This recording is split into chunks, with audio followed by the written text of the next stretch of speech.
यह कहानी है एक गरीब पिता और उसकी बेटी की। एक बार वह गरीब व्यक्ति अपनी बेटी को उसके स्कूल से लेकर शहर के एक महंगे होटल में पहुंचा। उस व्यक्ति ने फटे पुराने कपड़े पहने हुए थे और उसकी बेटी स्कूल की ड्रेस पहने हुई थी। जब दोनों होटल के अंदर पहुंचे तो वेटर पूछा, सर आप क्या खाना पसंद करेंगे? आप अपना ऑर्डर बता दीजिए। तब उस व्यक्ति ने कहा कि आप मेरी बेटी के लिए एक प्लेट पाव भाजी ले करके आ जाइए बस। वेटर ने कहा, सर आप कुछ नहीं लेंगे? आपके लिए भी कुछ ले करके आऊं? तो गरीब व्यक्ति ने कहा, मेरे लिए कुछ नहीं, आज मेरी बेटी के लिए पार्टी है। मैंने इससे वादा किया था कि अगर तुम इस ज़िले में 10th क्लास में टॉप करोगी तो तुम्हें मैं सबसे महंगे होटल में पार्टी दूंगा। तो आप सिर्फ बच्चे के लिए पाव भाजी ले आइए।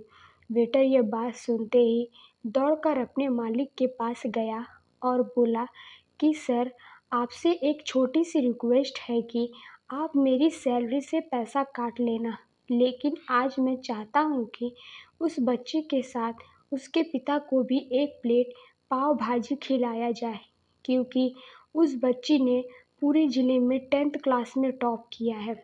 वह गरीब पिता है, ज़्यादा पैसे नहीं होंगे, इसलिए कह रहा है, सिर्फ बच्ची के लिए ले आओ। होटल के मालिक ने जब ये बात सुनी तो मुस्कुराते हुए बोला, तुम उसके पिता के लिए भी पाव भाजी लेकर जाओ और उसके लिए भी लेकर जाओ, पैसे मत देना।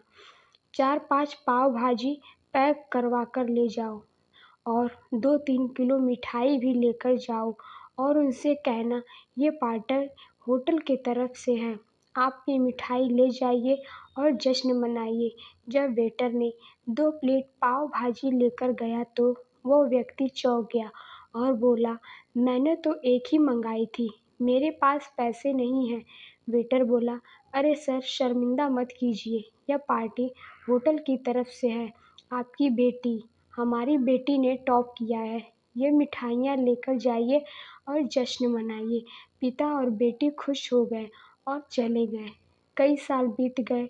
उस गरीब पिता की लड़की अब यूपीएससी की तैयारी करके कलेक्टर बन चुकी थी और इत्तेफाक से उसी शहर में उसकी पोस्टिंग हुई थी।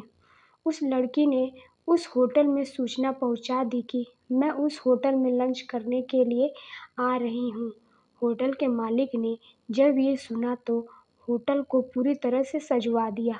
गांव में यह बात पूरी तरह से फैल गई और कस्बे के सभी लोग उन्हें देखने के लिए आने लगे।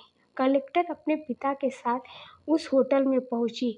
कलेक्टर ने होटल के मालिक से कहा कि शायद आप मुझे पहचाने नहीं, हम वही पिता पुत्री हैं जो कि हमारे 10th क्लास टॉप करने पर आपने मुझे पार्टी दी थी। हम वही पिता पुत्री हैं, आज फिर से आए हैं और आज पार्टी हम देंगे आपको, आपके पूरे स्टाफ को और पूरे गांव को, क्योंकि आपने गरीबी का सम्मान किया है। आपने उस दिन जो पार्टी दी थी, मुझे बताया कि मुझे कितनी और ऊंचाई तक पहुंचना है, कितनी और बड़ी मंजिल को छूना है। आपने एक नई प्रेरणा दी थी और आज मैं उसी प्रेरणा का एहसान चुकाने के लिए आई हूँ। वह मैडम यह सब कहती जा रही थी और आंखों से आंसू बहती जा रही थी। यह कहानी हमें सिखाती है कि कभी किसी गरीब का मजाक मत उड़ाना, हो सके तो उसकी मदद करना, और अगर मदद ना कर सको तो उसका मजाक मत उड़ाना, क्योंकि वह सब देख रहा है। बनना है तो उसकी नज़र में अच्छा बनिए, जहाँ भी रहिए कर दिखाइए कुछ ऐसा कि दुनिया करनी चाहे आपके जैसा। अगर आपको मेरी यह कहानी पसंद आई हो तो आगे और भी ऐसी रोचक कहानियाँ सुनने के लिए मेरे चैनल को लाइक, सब्सक्राइब और शेयर ज़रूर करिए।